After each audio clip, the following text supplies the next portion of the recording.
नमस्कार साथियों, अष्टावक्र गीता की श्रृंखला में आपका फिर एक बार हार्दिक स्वागत है। अगर आप चैनल पर नए हैं तो सब्सक्राइब जरूर कर लीजिए ताकि आने वाले सभी अध्यायों का वीडियो आप तक बिना विलंब के पहुंच सके। तो शुरुआत करते हैं अष्टावक्र गीता के तीसरे अध्याय के श्लोक 21 से 47 का।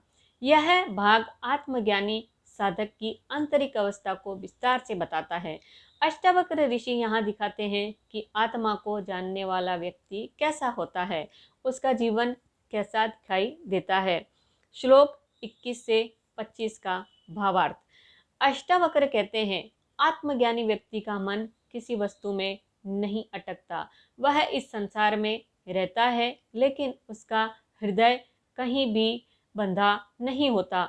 उसका जीवन आकाश की तरह असीम और स्वतंत्र होता है।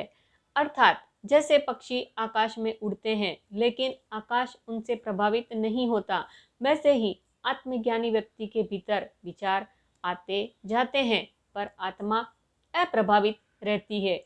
ऐसा साधक बाहर से सामान्य गृहस्थ जैसा दिख सकता है लेकिन भीतर से वह पूर्ण स्वतंत्र होता है। श्लोक 26 से 30 का भावार्थ समझते हैं।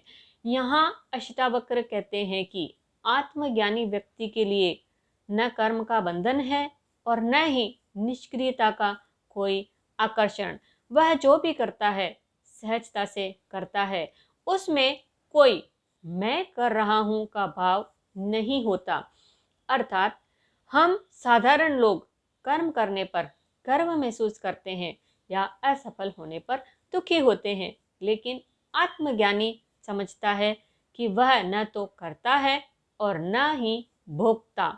वह केवल साक्षी है, घटनाओं का साक्षी, जीवन के प्रवाह का साक्षी। यही दृष्टि उसे शांति और स्थिरता देती है। श्लोक 31 से 35 का भावार्थ समझते हैं। अष्टावक्र कहते हैं, आत्मज्ञानी व्यक्ति के लिए संसार खेल की तरह है। वह हर स्थिति में समान रहता है, चाहे लोग उसकी प्रशंसा करें या निंदा, उसके भीतर कोई अस्थिरता नहीं रहती। अर्थात यहाँ हमें अद्वैत वेदांत का मुख्य संदेश मिलता है। जब तक हम स्वयं को शरीर और मन मानते हैं तब तक हम दुख सुख में डूबते रहते हैं, लेकिन आत्मा का साक्षात्कार करने पर जीवन एक खेल की तरह प्रतीत होता है जहाँ कुछ भी हमें बांध नहीं सकता। श्लोक 36 से 40 का भावार्थ समझते हैं। अष्टावक्र कहते हैं कि आत्मज्ञानी व्यक्ति का जीवन सदा आनंदमय होता है। वह न किसी से द्वेष करता है न किसी पर आसक्त होता है। उसके लिए सब में एक ही आत्मा है और सब में वही चैतन्य है। अर्थात जैसे सूर्य सबको समान रूप से प्रकाश देता है, वैसे ही आत्मज्ञानी व्यक्ति सभी को समान दृष्टि से देखता है। उसके लिए न कोई छोटा है न बड़ा, न अपना है न पराया। उसका हृदय करुणा और शांति से हमेशा भरा रहता है। श्लोक 41 से 47 का भावार्थ समझते हैं। अष्टावक्र कहते हैं, आत्मज्ञानी व्यक्ति के भीतर कोई भय नहीं होता। वह जानता है कि आत्मा अजर अमर है। जब यह बोध हो जाता है कि मैं आत्मा हूँ, शरीर नहीं, तब जन्म और मृत्यु का भय समाप्त हो जाता है। अर्थात साधारण मनुष्य मृत्यु से डरता है क्योंकि वह शरीर को ही मैं मानता है, लेकिन आत्मज्ञानी समझता है कि आत्मा न जन्म लेती है न मरती है।